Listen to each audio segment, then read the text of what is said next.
Pour mieux s'immerger dans la réalité politique, sécuritaire, économique et sociale d'Israël, connectez-vous chaque matin sur Studio Kalita. Daniel Haïk vous y attend pour sa revue de la presse.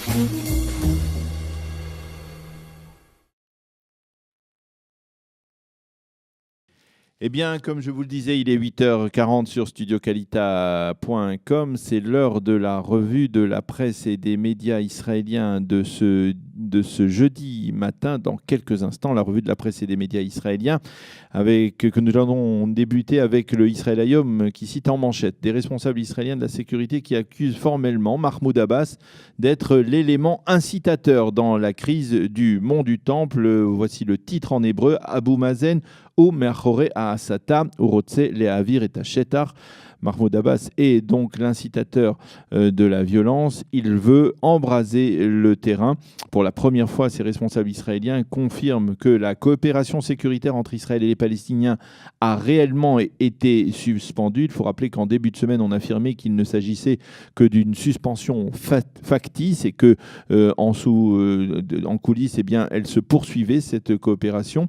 Eh bien, apparemment non. Maintenant, donc, cette coopération sécuritaire a été bel et bien suspendue, arrêté, et les forces de sécurité israéliennes redoutent une journée du vendredi violente. Demain, donc à l'heure de la prière, en milieu de journée, les hommes de Mahmoud Abbas ont appelé les Palestiniens à descendre dans la rue pour protester. Il faudra voir si Mahmoud Abbas les calme après que les caméras, même les caméras de sécurité, aient été retirées du mont du Temple, comme nous vous l'avons dit dans le premier journal d'actualité de ce matin. Je vous rappelle donc que ces caméras ont été retirées à la grande satisfaction de milliers de fidèles palestiniens qui ont passé la nuit devant la porte des Lions et ont clamé des slogans contre Binyamin Netanyahou en faveur donc de la souveraineté palestinienne sur le mont du Temple. En tout cas, le Haaretz affirme en manchette ce matin que le roi Abdallah de Jordanie et l'administration Trump ont tenté de persuader Mahmoud Abbas de calmer les esprits, pour l'instant donc en vain. Le Yediot Aharonot consacre sa manchette ce matin au soldat israélien qui a neutralisé vendredi soir le terroriste responsable du massacre de Khalamish. Le journal révèle en exclusivité qu'au sein de Tzal, on envisage de décorer le soldat d'une décoration de bravoure pour avoir agi avec sang-froid et détermination et avoir ainsi empêché un drame plus douloureux encore. La famille Salomon elle-même, qui a été frappée dans sa chair, qualifie le soldat de héros et voudrait que l'ensemble de la population le considère comme tel.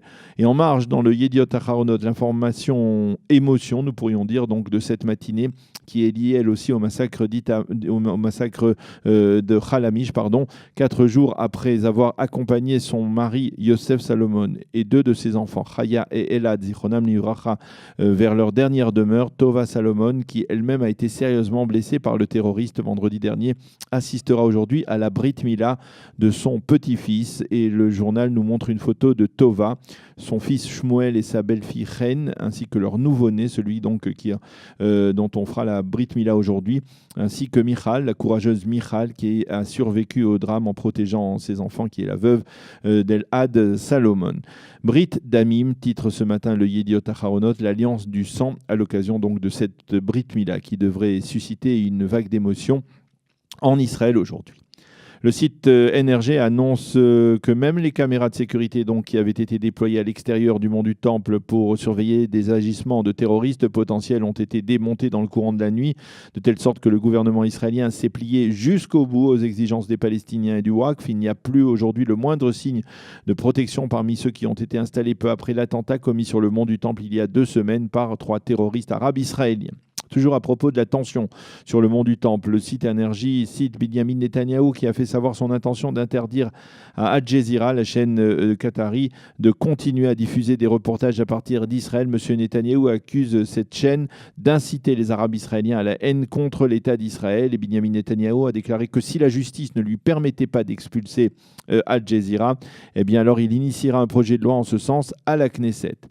Et justement, les sites d'information et certains quotidiens indiquent que les obsèques des 3 terroristes responsables de l'attentat sur le mont du Temple se sont déroulées la nuit dernière dans une atmosphère surchauffée, en présence de milliers d'Arabes israéliens de la localité d'Oum el-Fachem en particulier, la localité dont sont originaires les 3 terroristes, des Arabes israéliens ou plutôt des Palestiniens de citoyenneté israélienne qui ont scandé des slogans à la gloire de ceux qu'ils ont appelés des shahids, des martyrs. C'est le cheikh Raed Salar, le leader anti-juif du mouvement islamiste israélien, qui a orchestré la partie religieuse de ces obsèques. Les élus locaux d'Oum el-Fahem avaient promis à la police israélienne qu'il n'y aurait pas de débordement lors de ces obsèques. En marge de ces émeutes palestiniennes, les journaux nous informent de ce qui se passe donc dans la maison de Marpella, près du caveau des Patriarches. Ils rappellent que 15 familles et plusieurs dizaines de militants de la droite nationaliste et religieuse se sont retranchés dans cette maison. Ils affirment disposer de documents, des documents validant leur propriété sur cette maison de 3 étages, et ils réclament du ministre de la Défense et du commandant en chef de la région Centre, le général Roni Nouma, de valider cette acquisition et de leur permettre de rester là. Mais à en croire le Israël Hayom de ce matin, l'issue de cette nouvelle crise pourrait être totalement différente, puisque le Israël Hayom se demande si l'on n'approche pas d'une évacuation de ces militants, ce qui expliquerait pourquoi les autorités militaires israéliennes ont décrété cette zone militaire interdite d'accès.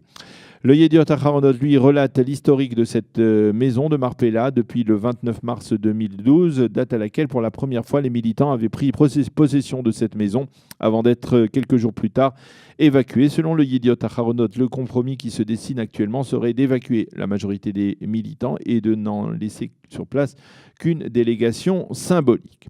Alors qu'écrivent les éditorialistes israéliens ce matin face à la situation toujours très tendue, en particulier autour du mont du Temple? Pour Yaron Blum, Mahmoud Abbas, dont on a déjà parlé ce matin, joue avec le feu, et c'est à la fois inquiétant, inhabituel et dangereux.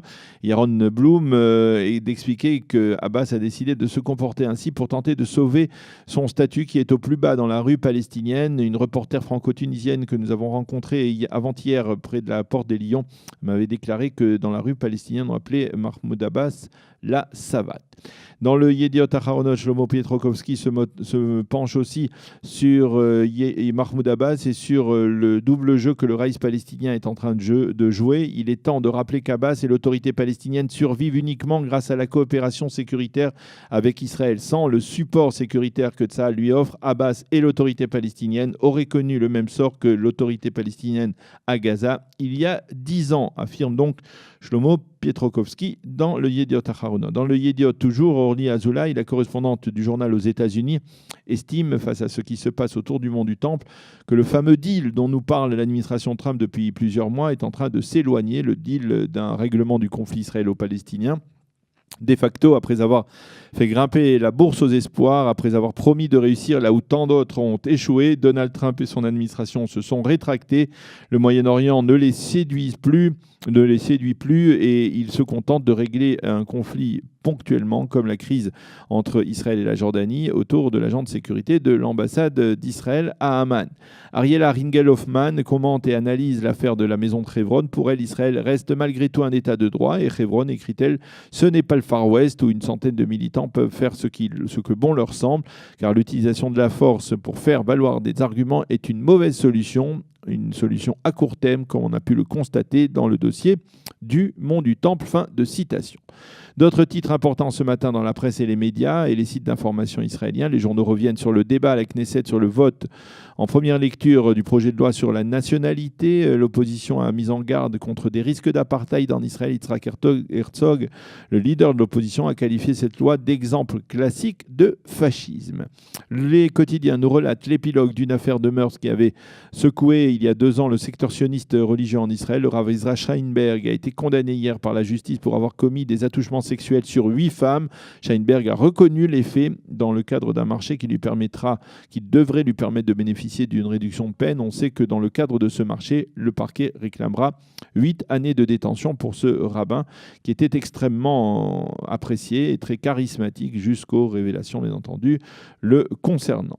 Le site Times of Israel se fait l'écho dans sa version en français de la visite à Yad Vashem de Nadia Mourad, 24 ans, qui est une jeune femme yézédi qui a échappé à l'esclavage de Daesh en Irak. Le journal raconte que la jeune femme s'est effondrée en découvrant les horreurs de la Shoah. Nadia Mourad est l'ambassadrice de bonne volonté de l'ONU.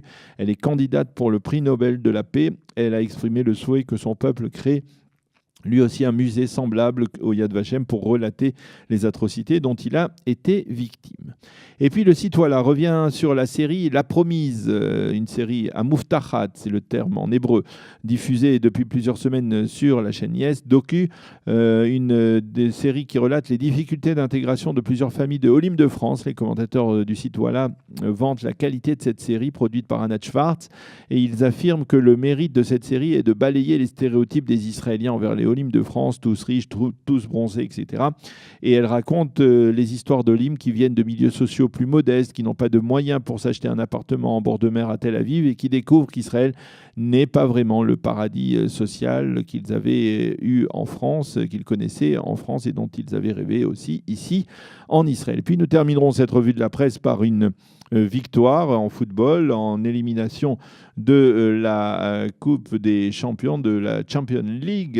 Donc au troisième tour, un Hapoel Be'er-Sheva l'a emporté sur l'équipe championne de Bulgarie et 2-0 sur son terrain. Il conserve une chance sérieuse de se qualifier pour les poules de la compétition, ce qui serait tout à fait exceptionnel du point de vue israélien. Voilà, c'est la fin de cette revue de la presse et des médias israéliens. On se retrouve dans quelques instants pour parler avec un guide qui va nous parler d'une excursion touristique dans Jérusalem, comme nous le faisons depuis le début de cette semaine. Ce sera tout de suite après une page publicitaire ou un jingle.